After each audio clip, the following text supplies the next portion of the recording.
Hello, Music Theory. Welcome to my low-tech TED Talk, brought to you from the United High School Band Room. For my Music Theory project, I took a look at one of Charles Ives' songs, number 108, Songs My Mother Taught Me. One of the things that interested me about this were some of the harmonic choices that came from Charles Ives, along with it not being what most people would consider typical Ivesian sounds. When you think of Charles Ives, you think of multiple melodies being played at the same time, multiple key signatures with some dense harmonies and rhythmic figures.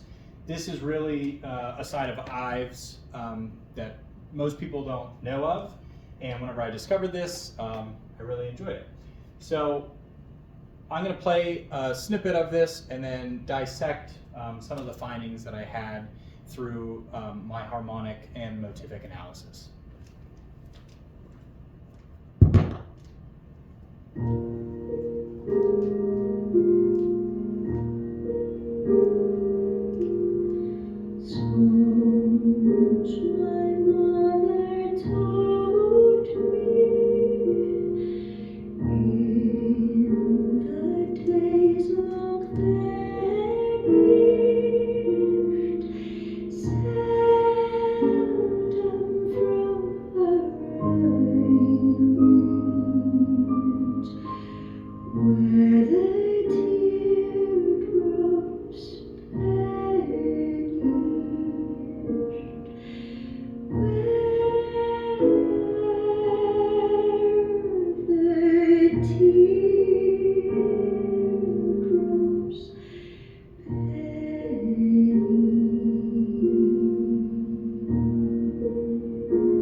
So I cut it off right before the transition back into the A section. So this song is set up into 3 sections.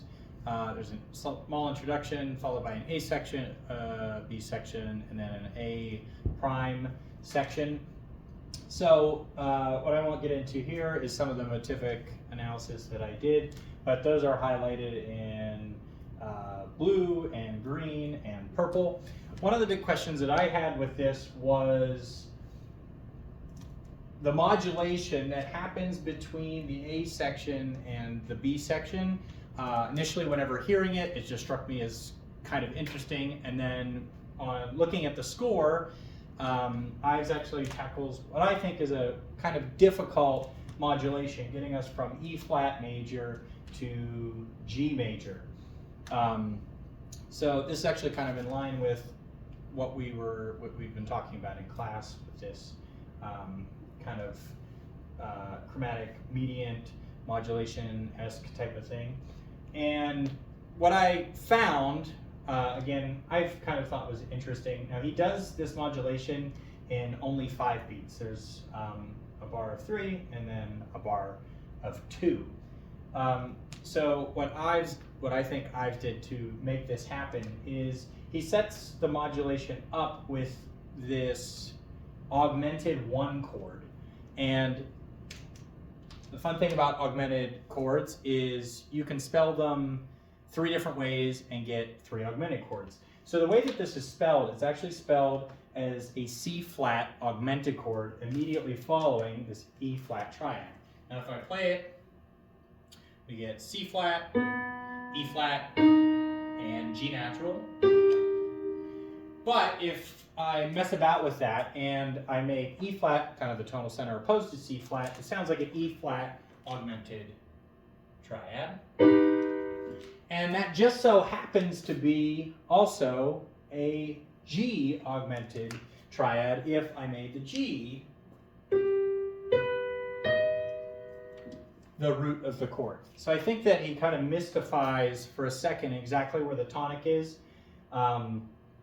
through this C flat-ish chord, that eventually we have this chromatic motion up and down that gets us to G major. So that was the bulk of my discovery, along with some of the motivic and rhythmic things that happen throughout the piece. So I'm going to leave you with me playing that section again.